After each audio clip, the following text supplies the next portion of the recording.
आपकी अपनी समीरा अजीज Saudi media से, और मैं चेयरपर्सन हूँ समीरा अजीज ग्रुप ऑफ कंपनीज की। फ्रेंड्स, फ़लस्तीनी अथॉरिटी के वज़ीर ख़ारजा रियाज़ अल मालिकी ने ये उम्मीद जाहिर की थी कि रमज़ान अल मुबारक के दौरान गजा में जंगबंदी पर इत्तेफाक हो सकता है, क्योंकि गजा में मुमकिना जंगबंदी के लिए इसराइल और हमास के माबैन सालिसों के जरिए बातचीत जारी थी, जिसका मकसद ये था कि रमज़ान अल मुबारक के मुक़द्दस महीने के दौरान लड़ाई रोकी जाए। फ्रेंड्स, फिर मिस्र के सिक्योरिटी ज़राए ने भी ये बताया था कि जंगबंदी के लिए मुतहारब ग्रुपों में मुज़ाकरात दोबारा शुरू होंगे। इसके अलावा फ़लस्तीनी अथॉरिटी के वज़ीर ख़ारजा रियाज़ मालिकी ने आलमी बिरादरी से गजा में जंगबंदी के लिए मजीद कोशिशें करने का मुतालबा भी किया है, और उस मौके पर रियाज़ मालिकी से ये भी पूछा गया कि जंगबंदी के बाद गजा में हुक्मरानी का फ़लस्तीनी अथॉरिटी का क्या किरदार होगा, तो उन्होंने ये जवाब दिया था कि ये अथॉरिटी वाहिद कानूनी हैसियत रखती है जो गजा में काम जारी रखेगी, और यही फ़लस्तीनी इंतजामिया है। फ्रेंड्स, इसके बाद एक सीनियर अमेरिकन एहलकार का भी यही कहना था कि इसराइल ने हमास के साथ जंगबंदी के मुआहिदे को कबूल कर लिया है। और फ्रेंड्स, ये ऐलान अमेरिकन फौजी कार्गो तैयारी की जानिब से गजा में पहली इंसानी इमदाद भेजने के चंद घंटों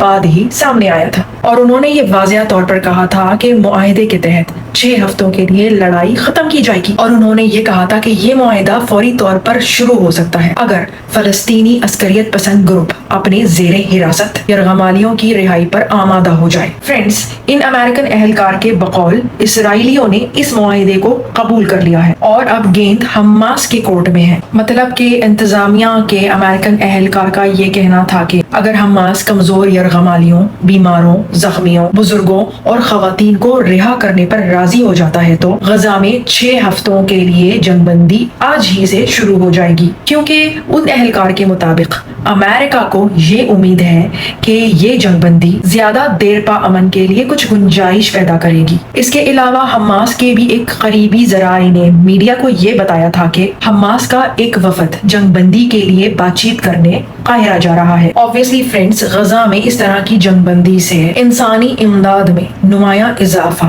और आसानी पैदा हो सकेगी। फ्रेंड्स, इन सब खुशाइन बातों और खबरों के चलते हुए फिर एक ऐसी बात सामने आ गई जिससे सख्त नाउमीदी हुई। अब ये खबर सामने आई है कि इसराइल और हमास के दरमियान जंगबंदी के जो मुज़ाकरात हैं वो मुकम्मल तौर पर खत्म हो गए हैं, और इसराइली काबीना ने भी मजीद मुज़ाकराती वफद को काहिरा ना भेजने का फैसला किया है। फ्रेंड्स, कभी कभार तो ऐसा महसूस होने लग जाता है कि हमास हो या Israeli prime minister Benjamin Netanyahu, इन दोनों में से कोई भी जंग खत्म नहीं करना चाहता, जंग बंदी नहीं करना चाहता, और इन सब चीज़ों का खुमियाजा जो भुगत रहे हैं वो है फ़लस्तीन के आम लोग, अवाम, मासूम लोग, बच्चे, खवातीन, निहत्ते इंसान और जानवर और चरिंद परिंद भी।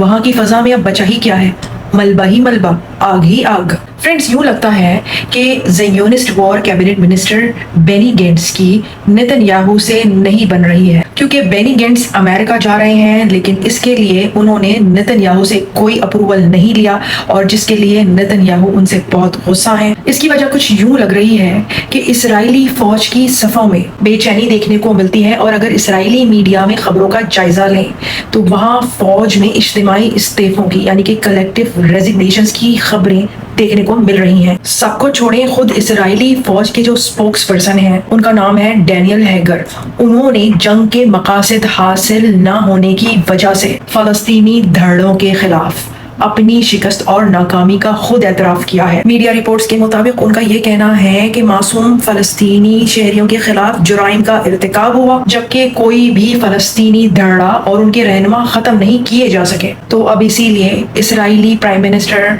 बेंजामिन नेतन्याहू की कंफर्मेशन और अप्रूवल के बगैर ही Zionist war cabinet minister Benny Gantz America में आला सतह के हुकाम से मिलने चले गए हैं। और फ्रेंड्स, ज़राए के मुताबिक नेतन्याहू ये फैसला किए बैठे हैं कि जो ही बेनी गेंट्स वापस आएंगे वो उनको सजा देंगे कि वो प्राइम मिनिस्टर की इजाजत के बगैर अमेरिका से आला हुक्काम से बातचीत करने के लिए चले कैसे गए। और जनाब, सिर्फ वॉशिंगटन ही नहीं, बेनी गेंट्स ने लंदन जाने की भी जुर्रत कर ली। फ्रेंड्स, अगर इसराइली राय आमा को देखा जाए तो बेनी गेंट्स नेतन्याहू के सियासी हरीफ हैं। 7 अक्टूबर को हमास के हमले के बाद बेनी गेंट्स अपनी नेशनल यूनिटी पार्टी को को जंगी हुकूमत में लेकर आ गए। तो फ्रेंड्स, यूं लगता है कि अमेरिका अब पसे पर्दा एक नई हिकमत अमली तय कर रहा है। ये मुमकिन है कि अमेरिका नेतन्याहू के बाद बेनी गेंट्स के जरिए नई हुकूमत लाने की कुछ तरतीब चल रहा हो ताकि नेतन्याहू की हुकूमत गिराई जा सके, क्योंकि जंगबंदी की पेशरफ्त कोई तस्लीम नहीं कर रहा है।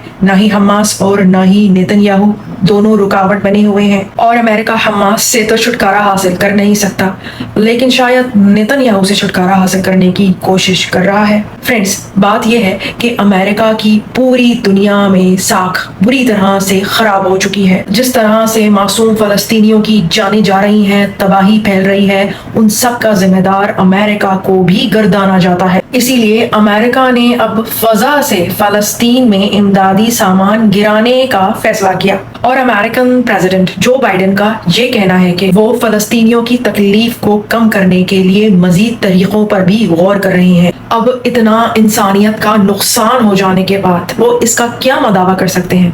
आई एम श्योर इसका तो जवाब खुद उनके पास भी नहीं होगा। हमास ने 7 अक्टूबर 2023 को इसराइल पर हमला करके गजा में जंग शुरू की, जिसके नतीजे में 1200 अफराद को हलाक किया और 253 अफराद को यरगमाल बनाकर गिरफ्तार कर ले गए। इसके नतीजे में फलस्तीनी महकमा सेहत के मुताबिक इसराइल ने गजा की पट्टी पर हमले में अब तक 30,000 से ज्यादा मासूम फलस्तीनियों को हलाक किया है और यूनाइटेड नेशंस ने गजा में कहत से भी खबरदार किया है। यूनाइटेड नेशंस का ये कहना है कि गजा में 23 लाख की आबादी में से 1/4 को ग़िज़ाई किल्लत का सामना है और 80% से ज्यादा लोग अपने घर छोड़ चुके हैं। एक इमदादी ग्रुप का ये कहना है कि इसराइली फौज की जानिब से अदम ताउन, दुश्मनी और अमनो अमान की खराब सूरत हाल की वजह से गजा के ज्यादातर इलाकों में सामान की फराहमी तकरीबन नामुमकिन हो गई है, जबकि मायूस हुजूम में से लोग भी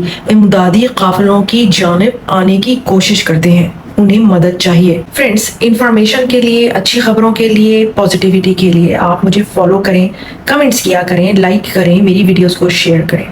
मैं फिर आऊंगी, फिर मिलूंगी किसी नई अच्छी सी इंफॉर्मेटिव सी वीडियो के साथ। सो टिल देन, माअस्सलामा, बाय बाय।